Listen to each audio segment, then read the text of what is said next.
What are the origins of Xhosa people?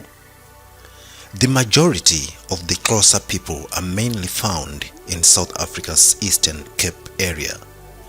They are speakers of mutually understandable Xhosa dialects and are a component of the southern Nguni nation. Like the Zulu, the Xhosa are of Nguni descent and are sometimes referred to as the Red Blanket people. The word Xhosa refers to a broad category of great clans including the Mpondo, Bomvana, Tembu, and the actually Xhosa group. The traditional colors of the Xhosa, Tembu and Bomvana, also known as the red ones, were red and the orange of ochre. The Xhosa, which included the Galeka, Ngqiga, Ndlambe, and Dushane clans, the Tembu and the Pondo were the first group of early Nguni immigrants to settle in southern Africa. However, these groups were later joined by other groups of Nguni speakers which Shaka the Zulu monarch pushed out of Zululand during Mfecane. When peace were declared, some of them went back to Zululand while the others were absorbed into the Xhosa country and were known as the Mfengu. The Xhosa nation owes much pride to its early immigrants who served as its foundation. They would go on to become the second biggest African group in South Africa and the only group that had never been subjugated or enslaved by another. Archaeological evidence indicates that Xhosa-speaking people have inhabited the Eastern Cape area since the 7th century AD. The ancient Xhosa tribe had established near the Kei River and beyond by the middle of the 17th century, while the Tembu had taken up residence around the Mbashi River. Though not particularly feared, the senior Xhosa chiefdom was treated with respect and dignity. The senior chief's military might prevent him from usurping the throne of a more expansive, centrally planned empire. To fully understand the Xhosa origins, we must look at the history of the southern Nguni, who intermarried with Khoi and maintained their circumcision. Before 1600, certain southern Nguni communities started to gain more territory for unclear reasons. Chawe conquered the Xira and Chwara clans to establish the kingdom of Xhosa. By colonizing new areas and subjugating local populations, his descendants increased the size of the kingdom. The group would typically adopt the chief's name after uniting under him. As a result, there are several dialects of Xhosa. Isimpondo, Isindrondroza is the most distinctive. Tembu, Bomvana, Mpondomise, Rarabe, Galeka, Xesibe, Batsa, Cele, Hlubi, Nhlangwini, Ngqiga, and Mfengu, as well as the names of several clans, are some other dialects.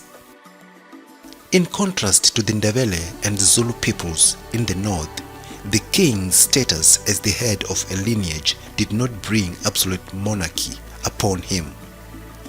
In matters of ceremony, law, and tribute, the lesser chiefs of the several chiefdoms recognized and delivered to the paramount chief. Nevertheless, he was not permitted to participate in their internal affairs. Long ago, the Cape Nguni were cattle farmers. Because cattle represented wealth, respect, and status, they were well taken care of. Cattle were the most acceptable offerings to the ancestor spirits and were used to calculate the price of a bride or lobola. Historical legends of the Xhosa people are described in stories and folklore. Oral tradition states that Xhosa, a renowned leader, was the first human to walk the earth. Another story asserts that all Xhosa subgroups are descended from the same ancestor, Chawe, emphasizing the fundamental unity of the Xhosa-speaking people. According to historians, Chawe and Xhosa were most likely the first paramount leaders or Xhosa kings. Among the Xhosa spiritual beliefs, the supreme being is known as Uthixo or Uqamata. They expanded southward in search for land, encountering Khoisan-speaking peoples as well as Cape colonists who moved northward to find fertile soil. After a century-long war, the Cape colony conquered the Xhosa peoples and acquired their territory. The Xhosa areas east of the Great K River were named Transkei by the victors, while the lands between the Great Fish and the Great K Rivers were known as Ciskei. But a catastrophe that struck in the middle of the 1850s was what ultimately snapped the determination of the Xhosa people. A little girl named Nongqawuse saw in her vision the ancient warriors emerging from the reeds encircling the pool she was staring into. They persuaded her to advise the Xhosa people to purify themselves by killing all of their cattle, destroying all of their grain, and not growing any crops because they had been cleansed of witchcraft. Since the ancient warriors themselves would arrive to push them out, this move would also aid in the eradication of the white settlers. Promoted by her uncle Mhlakaza, Nongqawuse's prophecy swiftly spread across the populace like wildfire.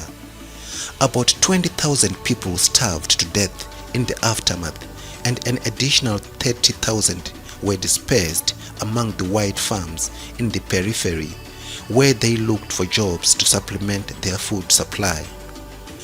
Yet Xhosa culture, yes, endured despite this catastrophe and the devastation it caused. The Xhosa have modified their way of life to conform to Western customs, yet they have managed to preserve a great deal of their culture and traditions. Later on, the Xhosa were exposed to Western choral singing by missionaries. As a result, some Xhosa artists composed great songs. One of the most popular hymns in South Africa and other African countries is Nkosi Sikelel' Afrika, God Bless Africa, composed by Enoch Sontonga in 1897.